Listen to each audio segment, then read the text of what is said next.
Olá, tudo bem? Eu me chamo Cauê Reis, sou estudante de jornalismo e estou hoje aqui no programa do Integra FMS 2020 para conversar com a Mona Lisa Quintana.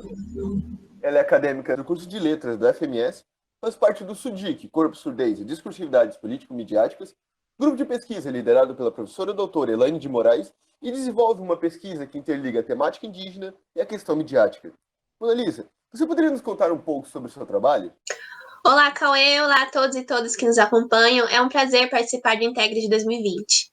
Então, Cauê, minha pesquisa atual de iniciação científica é intitulada Fronteiras Culturais Identitárias em Comentários do Twitter, uma análise dos discursos de ódio contra indígenas, e cujo objetivo é problematizar a produção e circulação de discursos de ódio no perfil do Twitter de uma representante indígena chamada Sônia Guajajara. Certo, entendi. E como você define a importância do seu trabalho? Pensando no Twitter como um espaço que tem ganhado visibilidade, onde circulam sujeitos heterogêneos, entendo que analisar as práticas discursivas que dizem respeito a uma representação indígena é uma forma de compreender a multiplicidade de sentidos sobre e por e para esses grupos historicamente tidos como minoritários. Por meio desse olhar, é possível interrogarmos quais relações temos constituído no nosso cotidiano. Mona Lisa, em seu percurso acadêmico, você lança a mão da análise do discurso como arcabouço teórico. Você poderia explicar para a gente um pouco mais o que se configura a perspectiva adotada e como ela se relaciona com sua metodologia? Como o próprio nome diz, a análise do discurso vai se debruçar sobre o discurso, esse objeto que é, ao mesmo tempo, linguístico e histórico. Então, para D, é justamente a confluência entre o sujeito, materialidade linguística e o modo como esses elementos se inscrevem na história que constitui essa unidade básica de estudos. Mais afinada vertente Foucaultiana, a partir do método denominado como arqueogenealógico, é possível discutir como um determinado enunciado irrompe no Twitter, sob uma lente arqueológica, descrevendo seu funcionamento no interior de uma ou mais postagens. Bem como é possível, sob uma lente genealógica, criar uma relação com a historicidade, buscando o porquê da emergência das práticas discursivas em análise. Sequências enunciativas recortadas do arquivo de pesquisa, e por arquivo a gente entende com Foucault o sistema que rege o aparecimento dos enunciados como acontecimentos singulares, eu trouxe como exemplo uma publicação em que a Sônia Guajajara comenta um projeto de lei assinado pelo atual presidente do Brasil. Então aqui a gente tem a publicação da Sônia Guajajara, nós dizemos não ao garimpo e às hidrelétricas em nossos territórios, e logo em seguida a gente vê os comentários de alguns internautas. Então, primeiramente, o território brasileiro é de todo o povo brasileiro, não apenas dos índios.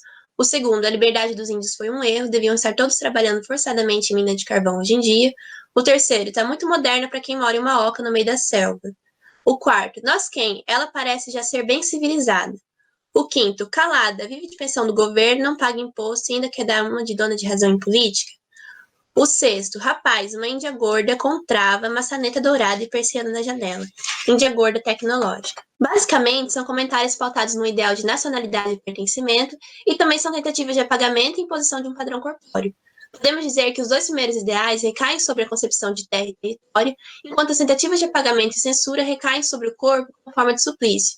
Então, conforme Foucault em Vigiar e Punir, o suplício seria uma forma de castigo e punição a quem ousasse se opor ao poder vigente. Nessas duas últimas noções, a de terra-território e a de corpo-suplício, vejo que ambos convergem para uma delimitação, ou seja, a delimitação do que pertence ou não ao que se considera nacional e que se identifica ou não como um sujeito político, indígena e feminino.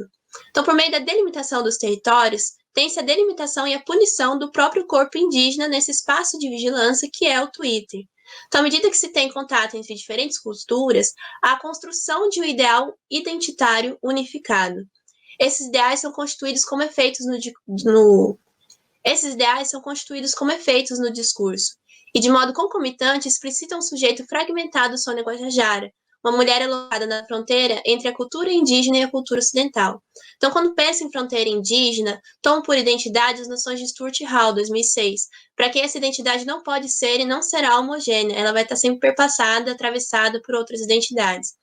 No caso em questão, o corpo sujeito político é atravessado pelo feminino, pelo indígena, pelo ocidental, e as práticas discursivas de ataque a ela se situam na fronteira entre cada processo de identificação.